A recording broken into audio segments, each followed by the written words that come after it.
For our next speaker, I'm pleased to introduce Dr. Julie Washington. Dr. Washington is a professor and interim dean of the School of Education at UC Irvine and a fellow of the American Speech Language Hearing Association. A speech language pathologist by training, she directs the Learning Disabilities Research Innovation Hub and the Language Variation and Academic Success Lab. Her research focuses on the intersection of language and literacy and language variation and poverty, particularly the role of cultural dialect in reading development and the identification of reading disabilities among African American children. Please join me in welcoming Dr. Julie Washington. Thank you so much for that introduction.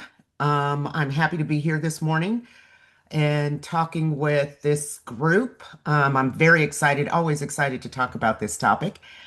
Um, and so I'm going to talk about teaching reading to children who speak varieties of English, especially children who speak African American English. And shout out to my Oakland conference people. I see the chat.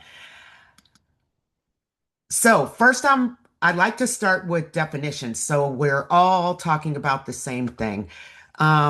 And so what is language variation? We also call language variation dialects. I said this at a talk in Los Angeles last week that we are using language variation and dialect interchangeably still. And when I had one of my colleagues from World Englishes in a meeting with me, he said, "Why are you still using the term dialect? We stopped using that 10 years ago." So I said, "Wow." So after today, I'm dropping off the term dialect completely, so y'all are the last ones who get to hear it. And the reason that I think they are moving away from the term dialect is that over time it has become kind of pejorative, where it talks about anything except the overarching language like American English as superior and talks about others as subsystems. And so we're trying to get away from that kind of thinking and think about language on a continuum of variation. And so on that continuum will be varieties like Southern English, Chicano English, African American English, Appalachian English, and General American English, which we used to call Standard English. So we're getting away from the idea of talking about an English as a standard. It is the general system that we use in education, finance, and the media, but it is on the same continuum with all the rest of the variations. So it is not superior or standard compared to others. So today mark the last day that I will use the term dialect, and we will talk about language variation. So of course, the next thing you see on the slide is dialects. So, and this is in response to the way people have been talking about dialects. What a dialect is, or a variety of a language, is a rule-governed language system derived from a major language spoken by different groups and communities and regions, and they're present in every country in the world. What they're not is bad reproductions of a language. And I think one of the ways that we started talking about dialects that became pejorative is we started talking about them as ungrammatical versions of American English or slang or incorrect or undesirable. And some of that is less about the linguistics and more about the social political issues attached to speakers in this country in particular and every other country that I've ever been to and talked about varieties. Language varieties, dialects impact every domain of language. We don't talk about all of them. These are the five language domains. You heard in my introduction that I am a speech pathologist. So this is the way we talk about language. And we're starting to hear more of this across disciplines, but we talk about five subdomains. And these domains are morphology, phonology, syntax, semantics, and pragmatics. Language varieties impact every single one of these domains. They impact the way you use language, they impact the way you structure language, they impact the content of language. And when we talk about African American English, most of the work that I've done has focused on the structure, so phonology, morphology, and syntax, and less on the content, which is semantics, and even less on the use from a communication standpoint. And yet we are starting to learn when we give children assessments, language assessments focused on the structure, kids don't actually always respond to the structural questions that we're asking. In fact, most of the time they don't. They respond to the pragmatics, the use part, the communication piece. And so we think we're testing one thing and the kids are responding to something different. And we've been finding that over and over again. And so in our lab, we're starting to think about how to address that, how to get that out into the literature. We're working on that now and get people thinking about what you think you're testing versus what you're actually getting in responses.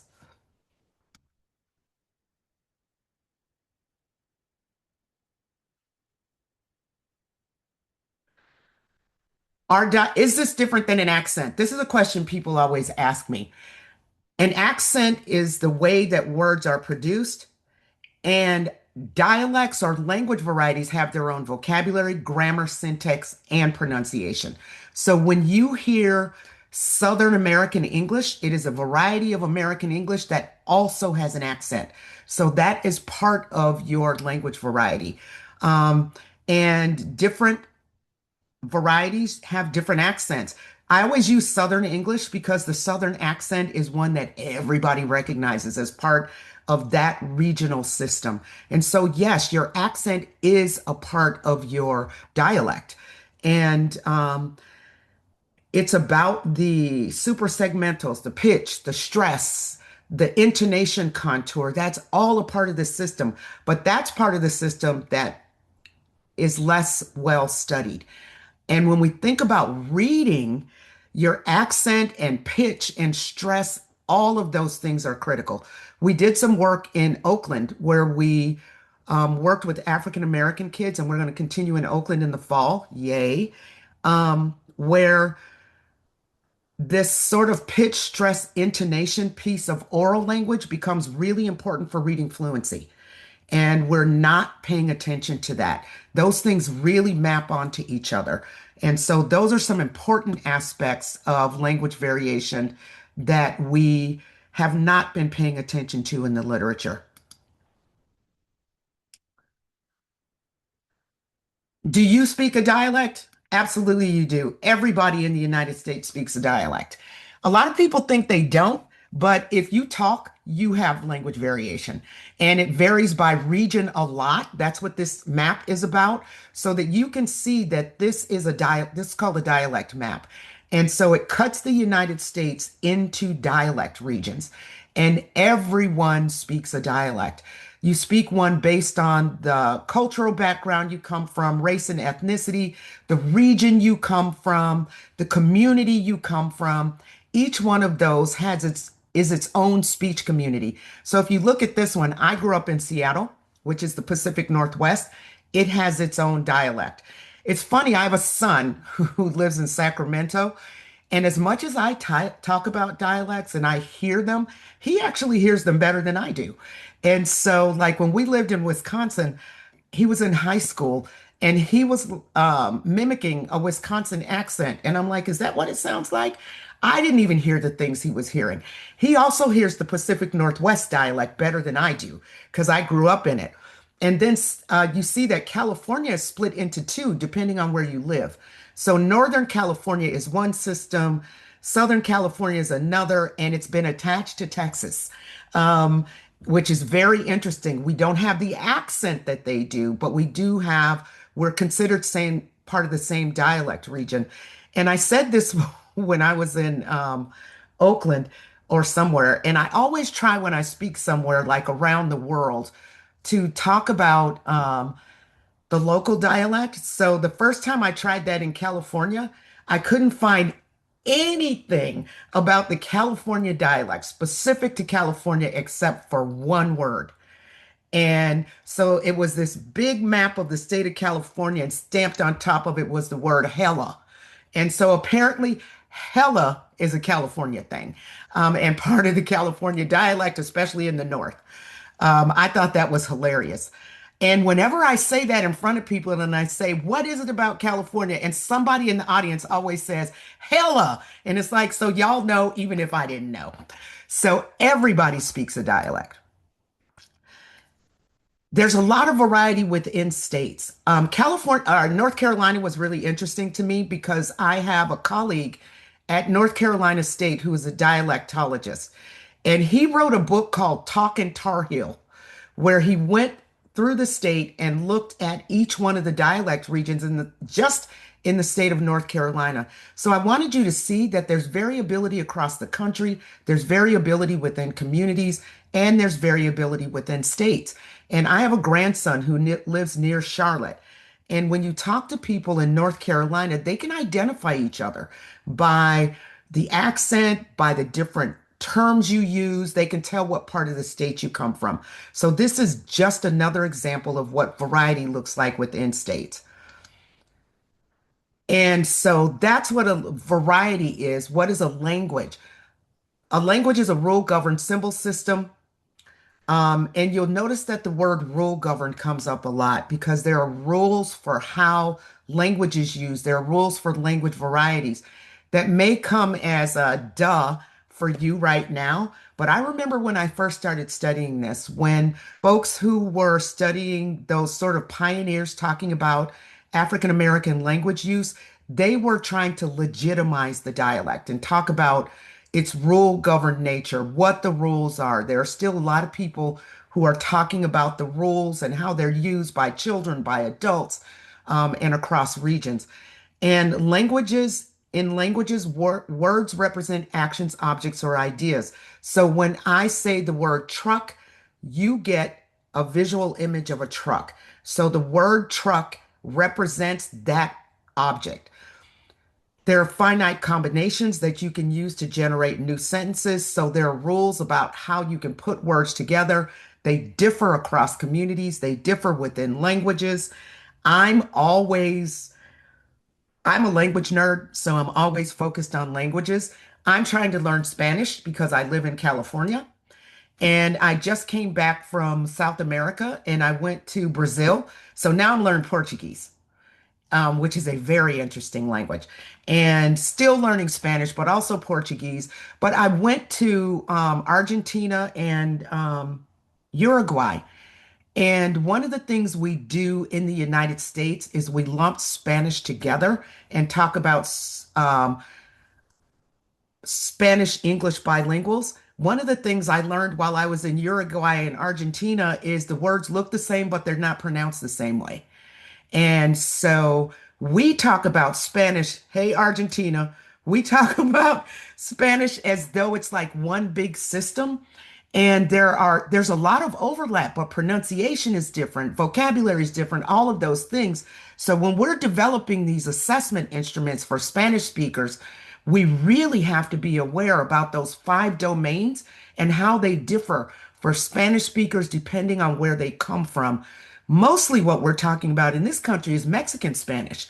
And we don't talk about the fact that Mexican Spanish is not the same as Puerto Rican Spanish, Uruguayan Spanish, Argentinian Spanish. They're all different. And so we have to honor where people come from. And Leslie says, or Lizette, even in different regions of Mexico, it's so true. And we do not pay attention to that. And I think we need to. Language is an innate skill that's learned by members of the speech community. The word innate is something that we talk about a lot in English or in reading. People come wired for language. That's that innate component, but you have to learn to read. And so we come wired, our brains, for communicating verbal or nonverbal language. Depends on whether you're a hearing person or not, but we come wired for that. It can be verbal or nonverbal. Last week, when I spoke at AERA conference in LA, was the first time in a long time I had someone in the audience who was deaf. And we had a conversation about language and how we don't think about nonverbal language when we're talking about language. We're always talking about oral language. And that becomes particularly important when we're talking about reading because it's not learned the same way when you can't hear. And the most important thing to me is that it's agreed upon by a community of speakers. So there's a lot of judgment about language varieties, language systems, but the community that speaks it values it. They understand it. They understand how it's used. And that's going to come up later in this presentation. When kids enter your classrooms, they are experts in the language that they have learned in their speech community. And the one that they're learning at school is a brand new speech community. And so they're learning something new to add on to what they already know, not to replace what they know, but to add on to it. And now I know the language of two speech communities. That's the way I want us to think about children coming into school speaking a variety that's different than the one they have that we have at school or that they encounter. So I like this map, so I always show it. You can find this anywhere. I found it in Slate. These are the dominant language in each state if you remove English and Spanish. So we talk about Spanish a lot because it is second to English in most states. It might be first in California, but second to English in most states. But in these states, there's a lot of variability. There's a lot in the languages that are spoken. Look how many states German is the next language. And that is the history of immigration in this country. There's a lot of German. I grew up in Seattle. It's Vietnamese. I was surprised. I thought it would be Japanese because of my own experience there. You see Russian, you see French in places you expect it, like at least I do.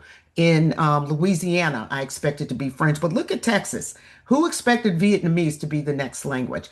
So there's a lot of variety in languages, and for every language, there are multiple varieties of that language being spoken.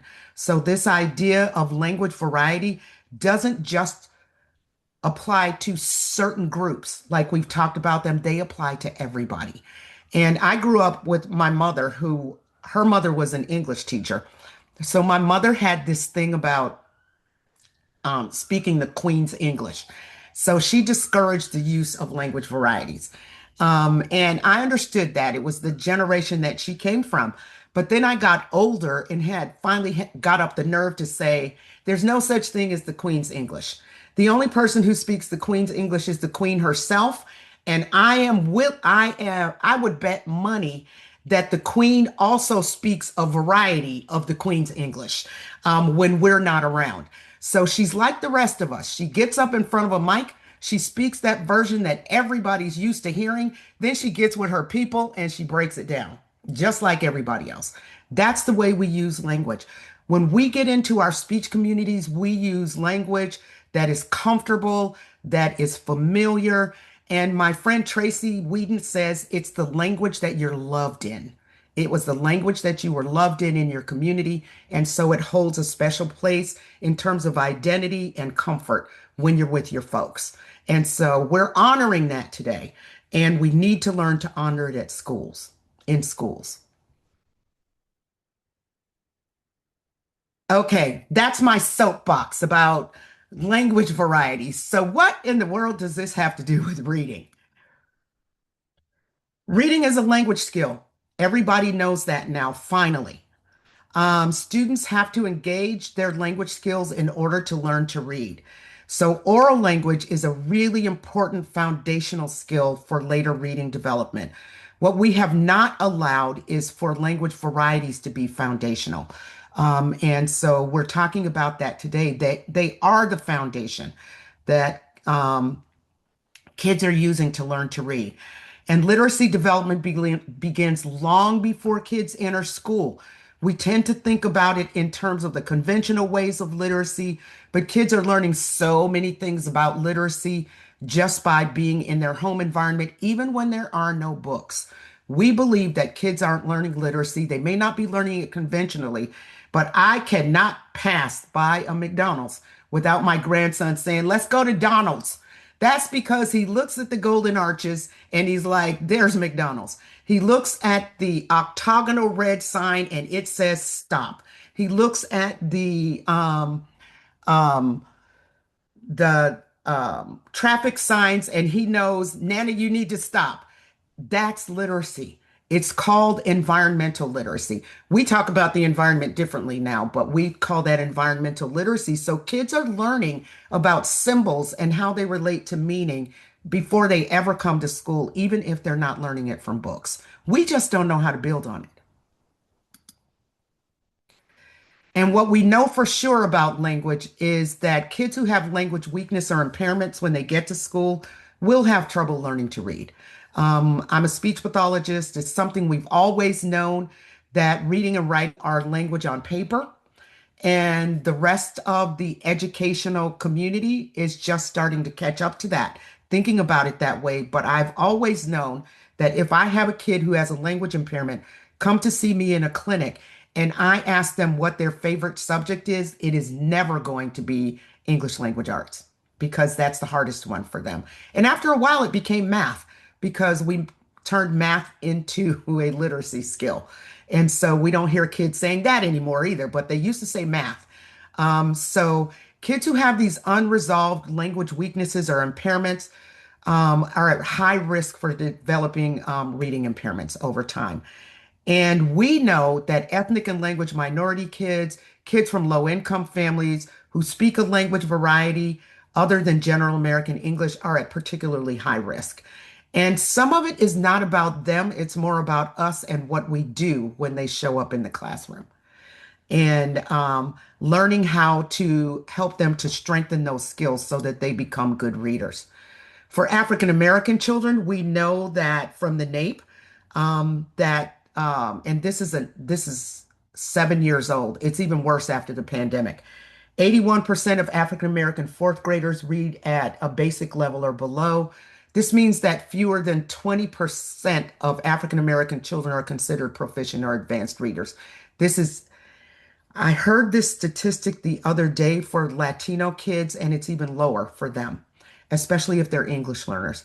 And so it means we're not doing something right when it comes to getting these kids reading and ready to read. And one of the things that you will learn about me today, if you don't know it already, is I never blame it on the kids. It's about what we need to know about them. And that includes our assessments, that includes our intervention, it includes our teaching. What do we need to know to do a better job? That's always my focus. And if you ever hire a student of mine, that will be their focus. So, for every year that African American kids are in school, this disparity in achievement increases. This is something that Peg Birkenau said in 2011. And we know that it's true still. The longer the kids are in school, the larger the gap seems to grow. Does it mean that the kids are not learning at all? It's like, no, they're learning a lot, but we are not always really good at, including us, in my own lab, assessing what kids know versus how they can perform on an assessment instrument. And so we talk about that as competence versus performance. We want to focus on kids' competence, not just their performance on an assessment. And it's not impossible. The instruments that we have currently are not always very good at it, but I know that many publishers and folks who are interested in these issues are really trying to address this question in partnership with teachers. I think that's one of the things that's been missing in the past is that we need to co-design the things that we're doing. It can't be publishers dropping things in classrooms. It can't be researchers coming into classrooms and not listening to teachers. This is a co-development process. And yet we know that even though we know all these things, minority students are underrepresented in special education. There was a big presentation about this at this conference last week. Paul Morgan said this in 2015. People jumped all over him because we thought it was overrepresentation. And one of the things that we learned is that it's just misdiagnosis. It's overrepresentation and underrepresentation. Depends on who's studying it, how you're studying it, and what categories you're studying. And kids who are language minority speakers, that's English learners, African American kids, brown and black kids from different backgrounds, are less likely than kids from English speaking homes to be identified as having learning disabilities or speech and language impairments. And by learning disabilities, I'm talking about things like dyslexia, dyscalculia, dysgraphia. This underrepresentation is evident across entire elementary and middle school time periods. These are the kids who are least likely to get these diagnoses. I know that now in the state of California, we have this mandated screening of kids as they're coming into school to try to address this and do a better job. I am hopeful that we will do a better job and not just replicate the sins of the past. And I'm hopeful. The exclusionary criteria for LD, I say this anytime I can because it is one of the reasons that these kids are not being diagnosed.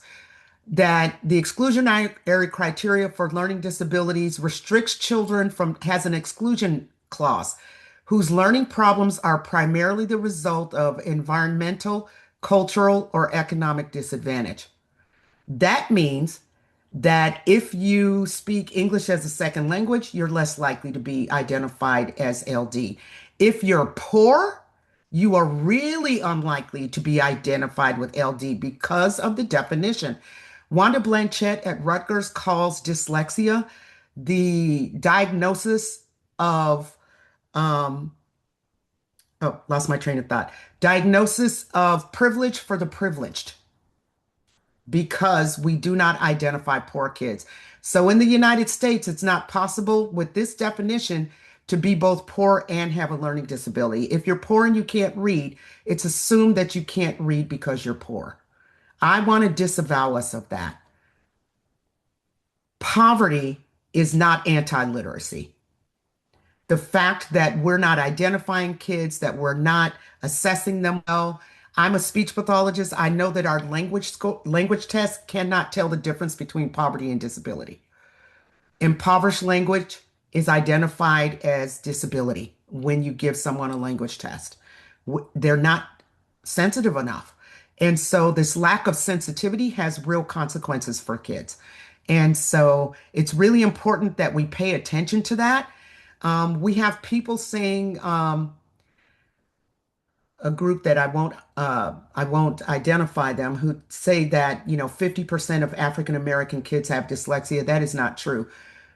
More than 50% of kids are having trouble with reading. That's not the same as dyslexia. So I reject that. But reading failure is a public health concern. It is not about skills. It is not about ability. It's not about achievement. It's about access and opportunity. And so that's what we're talking about today, giving these kids more opportunity to engage with text. And the role of language in this is that when we talk about language varieties and reading, teaching reading to kids whose language differs from the oral language of the classroom adds an additional layer of complexity. We know that. Using two varieties really just complicates learning how to read and write just as much as using two languages, and we've not allowed that. It's true for bidialectalism, just like it's true for bilingualism, that if you're coming to reading from a code that's different from the code of text, you have an additional layer to figure out. I'm trying to pay attention to the time because I want to leave enough time to talk. But there is, I'm going to give a quick example of what sort of brought me to this. Some of you have heard me speak, have heard this before, but when I first started doing this work, I was working with a little girl who's like 4, and she was in preschool, and she was involved in a study that we had focused on story retelling. And so I read the book, Are You My Mother, to her. And when I read this book, teachers always know this book. So, Are You My Mother? It's a book about a baby bird that hatches from the egg. He looks around the nest, and because he can talk, he says, "Where's my mother?" And the mother is gone to try to get food, but she doesn't get back before it hatches. So the baby bird jumps out of the nest. He goes up to a bunch of animals, people, objects, and says, "Are you my mother?" And the response is, "I am not your mother. I am a chicken," or "I am this, I am that." So I read this story to the little girl. It's a great book by P.D. Eastman, and we enjoyed reading the book together. Then she has to retell the story to me. So remember, she's 4, so she can't read. So it's based on what I said and looking at the pictures. So I open the book and she looks at it and she says, "Is you my mama? I ain't none of your mama." And she tells the whole story that way. She takes the book, she recodes it, she tells it to me in dialect. It was hilarious. We had so much fun. But then I went back to my office and I thought about what it took for her to retell this story. She had to listen to it, recode it. She had to have great working memory in order to tell me this story and use the pictures to support it. And that was sort of the beginning of my journey about what happens when you speak a language variety and you encounter text. No matter what variety the text is written in, you will recode it to the one that you speak in. And we see that with mothers. When they read to their kids, they open the book, they read it, and they change it and use dialect when they're reading it, whether dialect is on the page or not. So we know that this is an issue. So for African American English, which is systematic, rule governed, used by most but not all African Americans, is an oral language system, not a written system. So this is something that African American people speak. The only time you see it in writing is when it's in quotation marks, which is really oral language on paper. And so people like Toni Morrison, these novelists, great novelists, use African American English, but it's always when people are talking because it's an oral system. It's also low prestige. It's a dialect, a community language that's not spoken at school and is not held in high regard. What does it do to English? Do you recognize it? It adds and deletes morphemes. You can delete the possessive morpheme, the past tense, the plural, third person singular S. Some of you who speak English coming from other languages, like Spanish, also do the same thing. So we see this aspect of the code being influenced regardless of the language variety that you're speaking. Why? Because you don't need these. We use them, but you don't really need them. If you delete past tense, but you say it happened yesterday, I still know you're talking about the past. So when kids delete the marker, they code the past tense in a different way.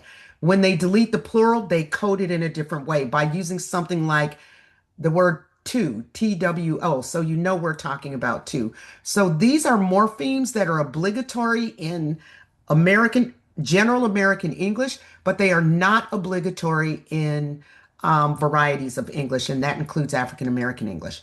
It also impacts the main verb or verb phrase, so you can delete forms of the verb to be. We have subject verb agreement. I love habitual be. He be getting some ice cream.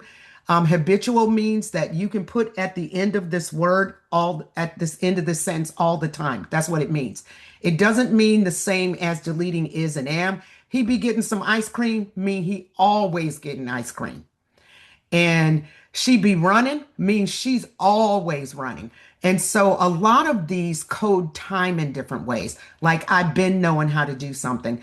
I've been knowing how, if you're from the South, you'll recognize that that also is a feature of Southern English. African American people, most have their roots in the South. My generation, a lot of us were born outside of the South, but our parents were Southerners. And so the features of African American English and Southern English overlap to a large extent. It impacts phonology. You will hear this when kids are reading that F in the final position to replace the voiceless TH often is there. Dis, dem, those, that, for this, them, those, that. And consonant cluster reduction. Consonant cluster reduction is interesting because when you delete that final consonant at the end of a word, it often creates a different word. And so when kids encounter the word cold and coal, it may influence perception when you're talking about teaching phonology. We wrote a paper about that. It's in the Reading Teacher. I think it was last year, 2025, where it talks about teaching phonemic and phonological awareness to African American speakers and uses this as an example. And it says, we do that too. Elisa Castro, I see you. And this is true across a lot of language varieties. We do the same things to English. And so you'll see the same thing in Spanish influence English, Asian influence English, Arabic influence English. A lot of the same um, features you'll see across these varieties, and then some that are unique based on the language that they came from. So it's important to recognize that these cultural differences influence reading. So when kids are learning academic English, they're also learning classroom English in order to learn, they're learning a new variety. That's the thing that's really important, that when you come to school, you're adding a new variety. Antonu et al. These are our colleagues in Cyprus who study Cypriot Greek compared to standard modern Greek, and they talk about bidialectal children as dual language learners. And we may not think about them that way legally, but functionally in a classroom, they really are. They're learning the variety in the classroom. And they already have a variety that they brought with them, and it can put them at a disadvantage. And I don't know how many people were around in 1969. This is old.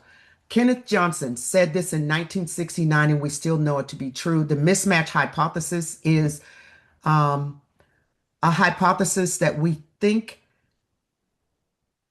is influential when we're thinking about varieties of English. So it's the mismatch between the language variety you speak at home and the one used in print increases the cognitive load for these kids. They have to figure out both variety.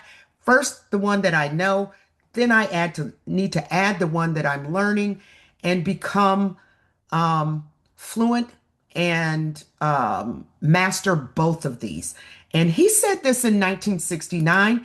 And there was a debate about whether this actually was the issue. So this is a paper that I wrote with Mark Seidenberg and other colleagues when I was at the University of Wisconsin. Mark is a computational modeler. People know him for a lot of other things, but one of the first things he did was build theoretical models computational models that test um, different aspects of reading and language. And so I said, can we test the mismatch hypothesis? He said yes. So this is the article where we did it. Somebody asked if they could get access to this. It is behind a paywall. So I put it on my website so you can get it for free. I hate paywalls. But anyway, when I go to jail for that, Jessica's gonna bail me out. But I think if we want you to be evidence-based, we have to give you access to the evidence. So this is on my website. But what Mark did was we took some actual language from kids who I had collected over time. We put them into this computational model and created two conditions. One where spelling and pronunciation matched, and one where they didn't match. And what we found was that in the match condition, where spelling and pronunciation matched, it took the model approximately 350 trials to get to 75% mastery. When we took the mismatch condition where spelling and pronunciation didn't match, it took the model more than 1,000 trials to get to 75% mastery. So it took 3 times as much exposure to get to mastery. What did we learn from this? That yes, in fact, this mismatch does matter, but what matters in terms of helping kids to navigate the mismatch is more opportunity, more exposure, and more time with print in order to get the mismatch managed. You don't have to do it for them. They can do it, but they need access. They need opportunity. They need exposure. They need repetition. So when I talk to teachers about reading in classrooms and I say, how much do you read? And you talk to me about your reading block, I'm like, no, no, no. That's not what I'm talking about. The reading block is reading instruction. Kids need the instruction, but they also need to read. That's what we learned from this. They need to read. You need to make time in classrooms for kids to read. And that's especially true for kids who are navigating a different code. And so, dialect, we talked about, yes, that matters. But remember, I said everybody in this room speaks a dialect. Well, so why are some kids having trouble than others? We learned that it's not just the mismatch between the systems, it's the magnitude of the difference. So, the further away your variety is from print, the longer it takes and the more exposure you need to learn to read. And remember, I said the longer it takes too. So some kids are going to need more time.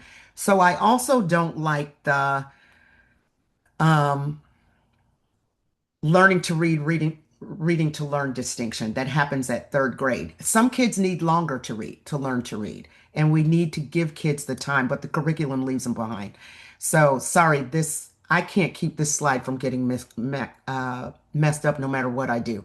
So dialect density is a measure that we developed when I was at the University of Michigan because we saw that there are clusters of kids. Some kids don't use very much dialect.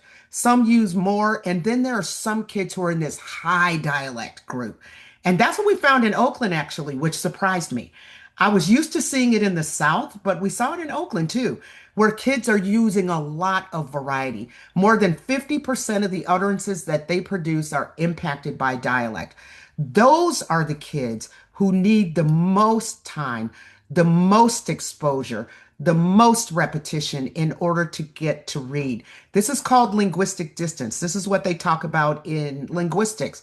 How far away is the child's language from classroom English and print? So it's still English, but it's further away. We saw it all the time in the South because you have Southern English, African American English, General American English, all on top of each other. So these kids were really dense dialect users. And we know that it impacts spelling, it impacts reading, and it impacts writing. And that kids will get it, but they have to learn to read, write, and spell. And so we have to get some comfort with this and not treat these like errors. It bothers me a lot that there's so much comfort, for example, in schools with invented spelling, but there's no comfort with dialect spelling. That says something to me about the way that we dishonor kids' language varieties. So if a child says whiff, they will spell it WIF. That kid has great phonemic awareness. They know how they pronounce it and they spelled it that way. And we need to get some comfort with that. We need to, kids move on to conventional spelling, but in the beginning, if they're using their language variety to spell, to read, and to write, we need to allow them to do that. That's called translanguaging, which is something I will talk about very briefly. But the relationship between density and reading is reciprocal. The ability to read well is a strong predictor of being able to shift between dialects. And strong reading skill facilitates the ability to do this. Kids with the highest density are at the greatest risk for having reading problems because they don't get enough time to manage it. I'm not asking teachers to step in and do anything. I'm asking you to give them the time that they need. And this relationship is reciprocal. The relationship between language and reading is reciprocal. Strong language supports strong reading supports strong language. And so we have to encourage kids to do this. It matters for language. This is somehow this got cut off. This is the sentence comprehension subtest, or this is the test of language development. So sentence comprehension, when we look at, and the delve is language variation, the degree of, and this goes from 0 out to this 8 is 80 and goes out to 100, which doesn't really exist. Um, but the reality is the higher your density, the lower your score on these reading tests because I'm a language test. And the same is true for reading tests. The higher your language density, your dialect density, the lower your scores are. And this is problematic because it means that what is dialect density a problem? No, our reading and language score assessments don't really account for it. We're trying to in language assessments, but what we're really doing is giving kids credit for dialect, which is I don't think is appropriate because some of the things that we see that look like dialect also look the same when you have a language impairment. And so it's not the answer. We need better assessments. We're working on assessments actually. So low dialect readers do not users don't show this comparable pattern of reading and language risk. They just don't. It's the distance, it's the density. The more dialect you use, the more time you need to work it out. That's the way to think about it. The more time you need to work it out when you're learning to read, because learning the language of school is important. And kids who have not learned to use the school code by the end of second grade usually are a grade level or more behind by the time they get to fourth and fifth grade. So we have to focus on this in the early grades, allowing kids the opportunity to figure it out. If we don't allow them that time, then we still have to address it when they get older, which is actually what we did in Oakland as kids were in fourth, fifth, and sixth grade. So what do we do? Translanguaging. We have to give bidialectal and bilingual students the opportunity to use their entire repertoire. We have to stop trying to eliminate the use of language varieties. Instead, allow kids to learn how to take this variety that they brought with them to school, map it onto the system that they encounter in school, and they will learn to read and write. And they will learn it in general American English because that's what books are written in. But kids need the time and the opportunity to do it. Translanguaging came from bilingualism. We're just starting to apply it to language varieties within languages, but we know it's really important. It's different from code switching by focusing on how students make meaning across languages, not forcing them to suppress one in favor of the other. We want to stop the suppression idea and think about it as extension.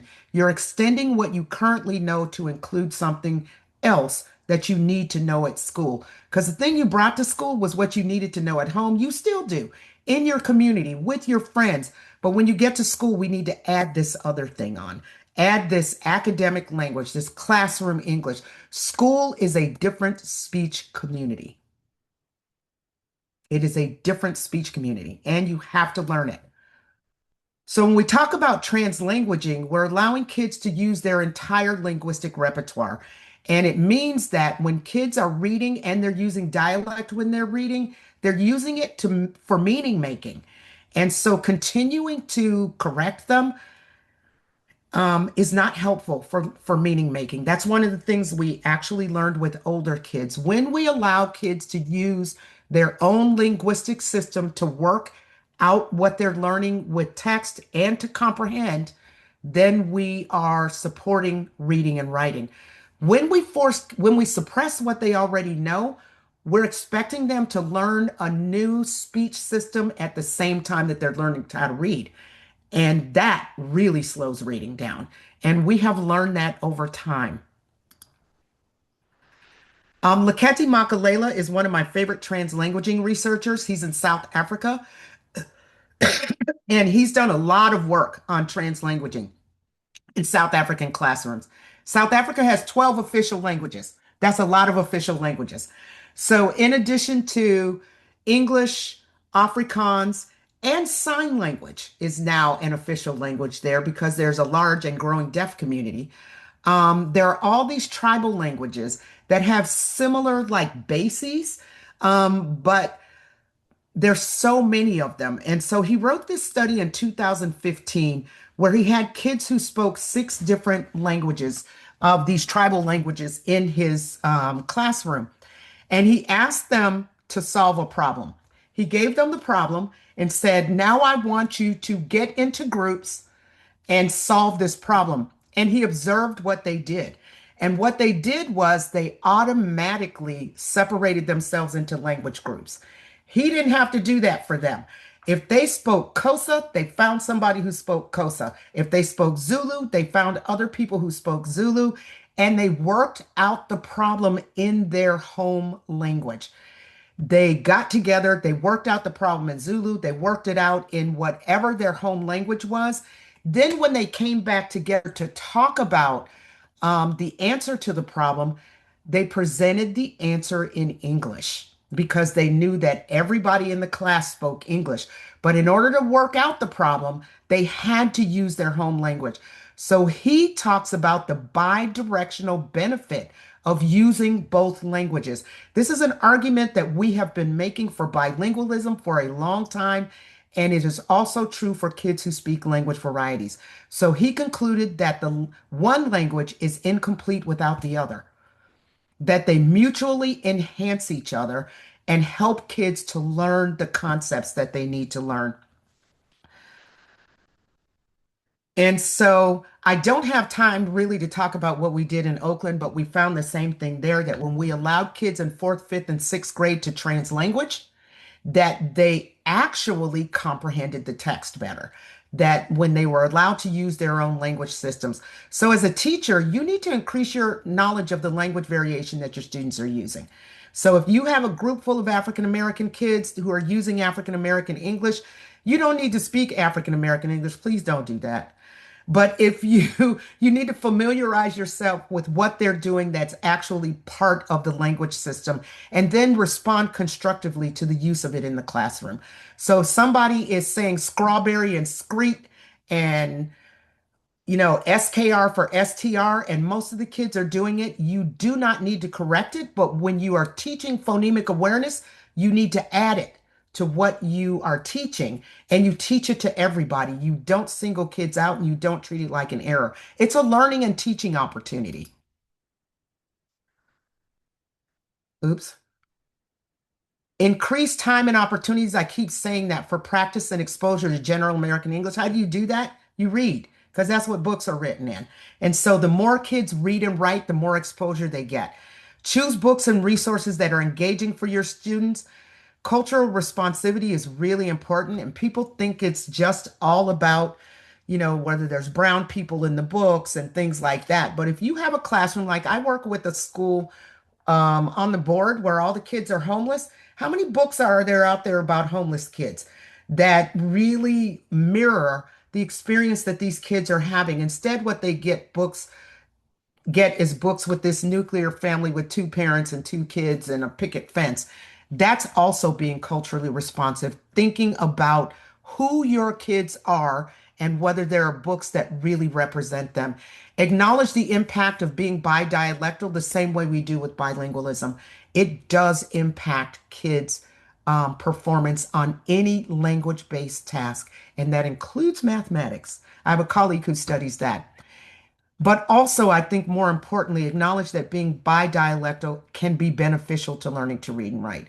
It's not just about the deficit. We have to get away from the deficit thinking and thinking about it as an asset because it is an asset for kids learning to read.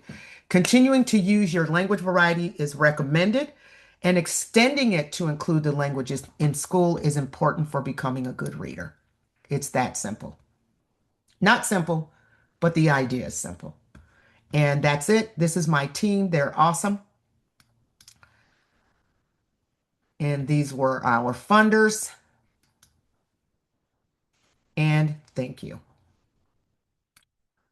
Well, thank you, Dr. Washington. That was an amazing presentation. We do have about 15 minutes for Okay. questions. That's what I was trying. Good. I'm glad. Everyone will be glad about this. Can I take the share down?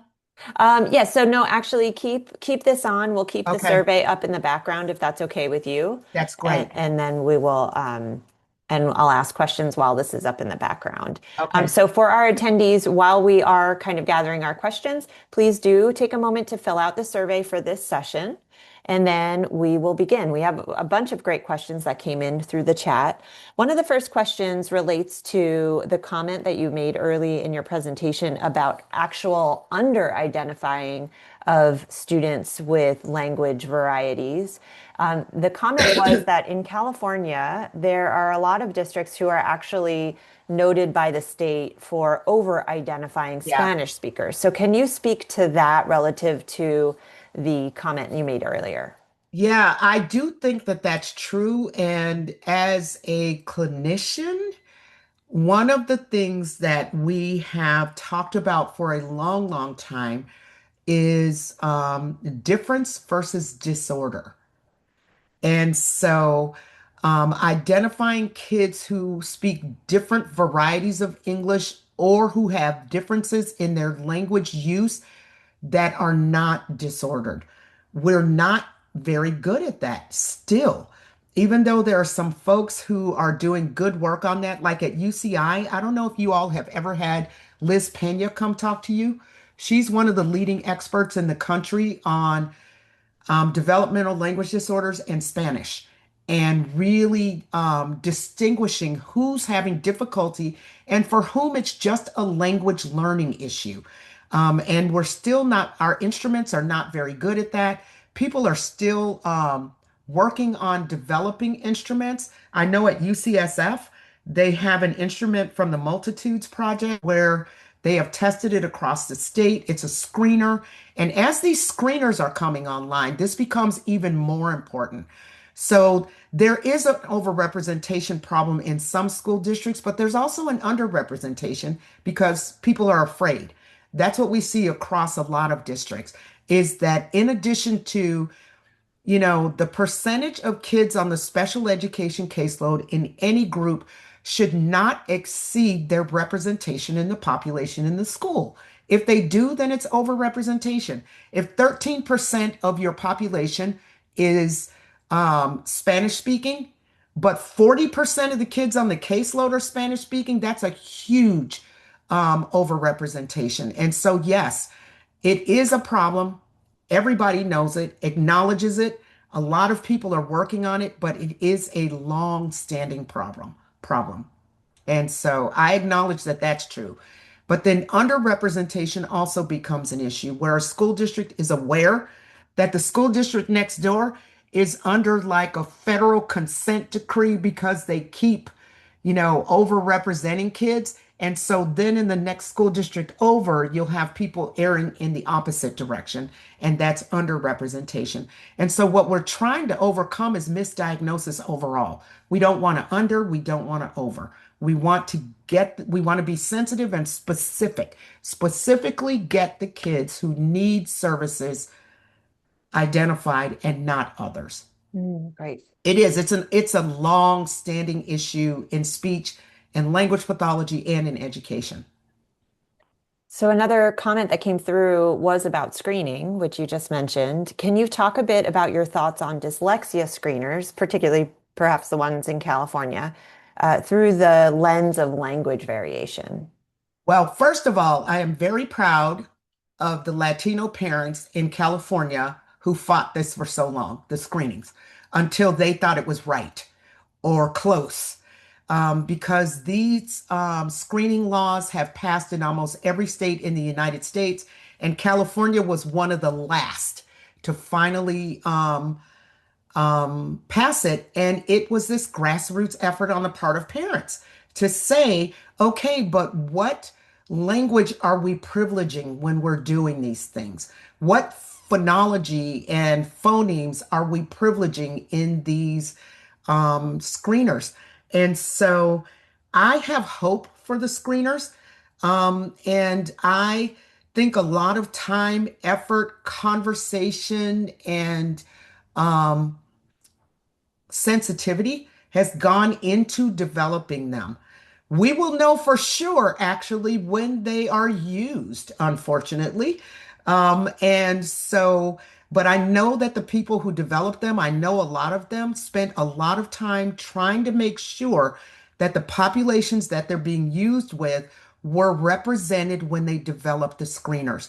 That's one of the things that's been problematic in the past for assessments, that you'll look at like the normative sample for an assessment, a standardized assessment, and everybody in there is white, middle class, speaks general American English, and then you use it with everybody and call everybody else impaired. It leads to this pathologizing of variation. And so I am hopeful that we did a better job with these screeners to get to represent all populations, and that we'll do a better job with them. That's the best I can say. Great. Some other questions that came through were related to teacher practice. How do we address language variation in decoding and encoding practice?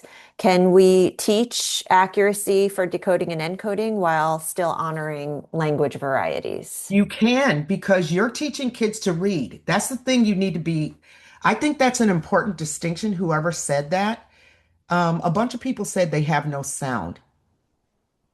Oh, I can ask it again, shall I? Yeah. Okay, let me ask that one again. How do we address language variation in decoding and encoding? Can we teach accuracy for decoding while honoring language variation? Yes, you can. That is a really good question because what you're teaching is phonemic and phonological awareness. You're not teaching kids to change their oral language. Mhm. Focus on reading. That's what you're teaching. We are trying to teach kids to read, not change the way they talk. Mhm. And so the reality is, an example that I gave I think it's the paper that I did with Mark. Is a teacher who a child is reading aloud, and every time they get to, I always use that strawberry screet example, STR, because you hear it so much in certain regions of the country. Every time the child produced the word that way, she corrected him while he was reading out loud.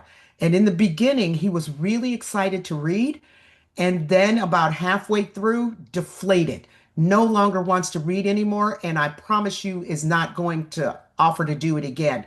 That is not the way you address variation. One, it's not an error. It is a different pattern. And if you know that this pattern exists when you're teaching phonemic and phonological awareness, when you teach STR, remember that a lot of kids are using SKR.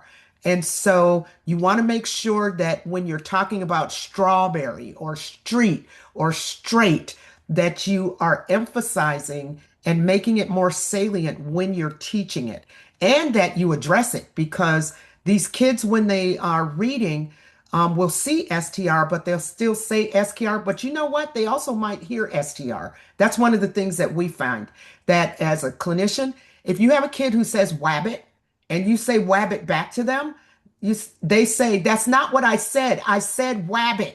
And you're like, oh, okay. So this is a kid who hears rabbit but says wabbit. And so it really is important to teach them three-letter blends need to be taught explicitly. Exactly. But you don't treat them as errors. You teach them as teaching. It's explicit teaching of sounds. And if you're aware of the um, use of different patterns in your classroom, think about those as patterns that you need to stress when you're teaching phonemic and phonological awareness to make sure that kids have their oral pattern, but then Mhm. they also get the written pattern. Okay, great. Thank you so much. Well, unfortunately, that's all the time we have for today, but that was an amazing session. Thank you so much, Dr. You're welcome. Washington. We'll be taking a 10-minute break and returning at 10:30 a.m. for a presentation on language structures, the importance of oracy from Dr. Margie Gillis. Thanks Thank so you. much.